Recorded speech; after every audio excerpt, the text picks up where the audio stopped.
vous y croyez, nous aussi. En même temps, et on l'a vu dès les 41 premiers GI2E labellisés, beaucoup de CUMA représentés, porteurs ou partenaires, donc c'est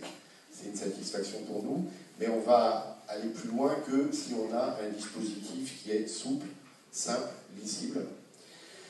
avec, comme vous le souhaitez, un financement incitatif et quelque chose qui soit réactif. Donc on est vraiment, je crois, on a le même esprit, il faut qu'on continue de travailler ensemble avec vous, j'allais dire de coproduction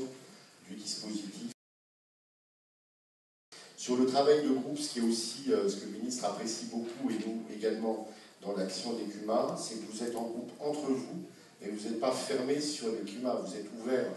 avec tous les autres réseaux, et vous êtes finalement un assez bon, je ne sais pas s'il faut dire un cœur de réseau ou un réseau de réseau, mais le travail que vous conduisez avec les CIVAM, avec TRAM, avec les chambres, est évidemment très important. Donc quand on bosse avec vous, on ne se sent pas, c'est vrai aussi les autres, mais on ne se sent pas dans des chapelles, on est bien sur des points de rencontre, et c'est évidemment très important, parce que l'innovation, elle est multiforme,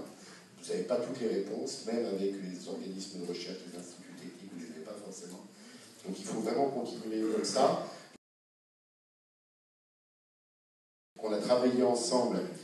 pour que le dispositif de soutien national au CUMA soit à la fois maintenu, et je le confirme ce soir, à 2,5 millions d'euros, mais qui soit en plus qu'il évolue, puisque finalement les prêts bonifiés qui avaient eu leur intérêt à un moment donné, on perdait dans un contexte de faible taux, et on s'est un peu bagarré, c'était normal en interministériel, pour que ça ne soit pas piqué tout simplement par le budget, et qu'on puisse les reconvertir en aide directe à l'investissement immatériel, pour nos actions de conseil stratégique, et aussi pour les hangars et bâtiments annexes. Donc, comme le président me posait la question, je peux répondre. L'arrêté est maintenant écrit, suite aux échanges techniques avec vous. Il va être signé par le ministre dans les prochains jours et donc publié dans la foulée. Donc, effectivement, vous l'avez dit, près de 2 ans après que vous nous ayez saisi la première fois, on a obtenu le décret d'application de la loi ALUR, rédigé, et qui est transmis au Conseil d'État, et donc qui va être également signé prochainement. Et donc, pour le moment, on n'a pas encore trouvé la bonne mécanique, mais on va faire ensemble, et c'est pour ça qu'Élodie Leman va nous rejoindre à l'issue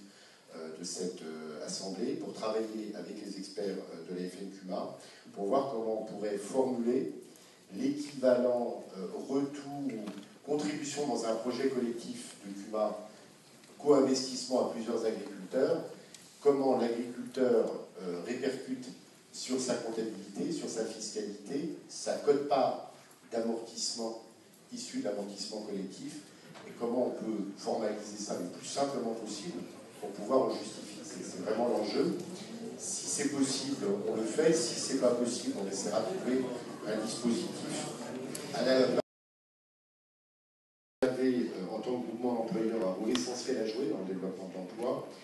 C'est à la fois bon pour vous et bon pour les salariés. C'est aussi intéressant votre position parce que vous êtes finalement assez proche, vous êtes intermédiaire entre l'exploitation agricole et une TPE ou une PME avec cette vision collective. Et donc, on est, et c'était la demande du ministre, très favorable à la proposition que vous avez faite de mettre en place, de trouver un dispositif de prestation d'emploi CUMA qui puisse ensuite être éligible au crédit d'impôt.